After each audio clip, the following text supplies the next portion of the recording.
आज हम डिटेल में बात करते हैं यूएस इंडिया ट्रेड डील के बारे में, जो 2 फरवरी 2026 को प्रेसिडेंट डोनाल्ड ट्रंप और पीएम नरेंद्र मोदी ने अनाउंस की। ये डील हमारे बायलैटरल रिलेशंस को नई ऊंचाई देगी, हमारी इकोनॉमी को भी बूस्ट करेगी और जियो पॉलिटिक्स में भी गेम चेंजर बनेगी। तो इस वीडियो को स्टार्ट करने से पहले अगर चैनल पर नए हो तो सब्सक्राइब कर लेना और वीडियो पसंद आए तो लाइक जरूर करना। पहले बैकग्राउंड समझते हैं। पिछले साल से इंडिया यूएस ट्रेड में टेंशंस थी। यूएस ने इंडिया के गुड्स पर 50% टैरिफ लगा दिया था, 25% रेसिप्रोकल क्योंकि इंडिया के टैरिफ्स हाई थे और 25% एक्स्ट्रा पेनल्टी क्योंकि इंडिया रशिया से ऑयल खरीद रहा था। ये पेनल्टी जो थी वो यूक्रेन वॉर के कॉन्टेक्स्ट में लगाई गई थी, जहां रशिया को आइसोलेट करने की कोशिश थी। इंडियन एक्सपोर्ट्स जैसे टेक्सटाइल, फार्मा, जेम्स और ज्वेलरी, इन सभी को बहुत ज्यादा नुकसान हो रहा था। बट अब ट्रंप और मोदी के कॉल के बाद ये डील फाइनल हुई और टैरिफ जो है वो 18% कर दिए गए। इसका मतलब यह है कि अब made in India products US में सस्ते हो जाएंगे। इससे हमारा एक्सपोर्ट बढ़ेगा और हमारे एमएसएमईज को ग्लोबल मार्केट मिलेगा। ये तो ही हमारे फायदे की बात। बट बदले में क्या? ट्रंप क्लेम कर रहे हैं कि इंडिया रशिया से ऑयल इंपोर्ट करना बंद कर देगा और उसकी बजाय यूएस और वेनेजुला से इंपोर्ट करेगा और $500 बिलियन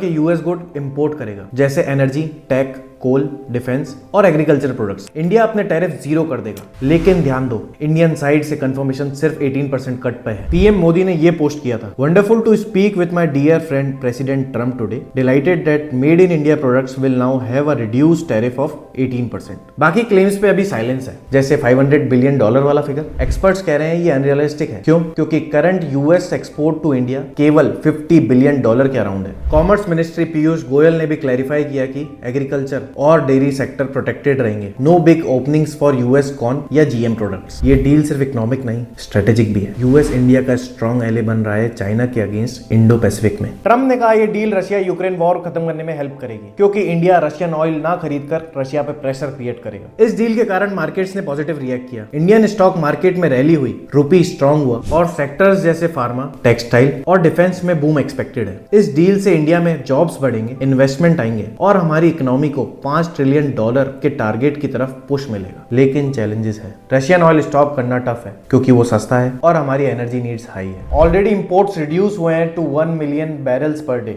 लेकिन फुल हॉल्ट पर क्वेश्चन है। क्रेमलिन ने डिनाई किया कि कोई ऐसा प्रॉमिस हुआ। अभी फाइनल डिटेल्स पेंडिंग है। ये फुल एफटीए नहीं, ये सिर्फ इनिशियल फ्रेमवर्क है। तो दोस्तों, ओवरऑल ये डील हमारे लिए विन विन लगती है। ट्रेड बूस्ट, स्ट्रेटेजिक एज और global piece efforts. Modi ji की डिप्लोमेसी साइनिंग है। क्या लगता है आपको $500 बिलियन का टारगेट अचीव हो पाएगा?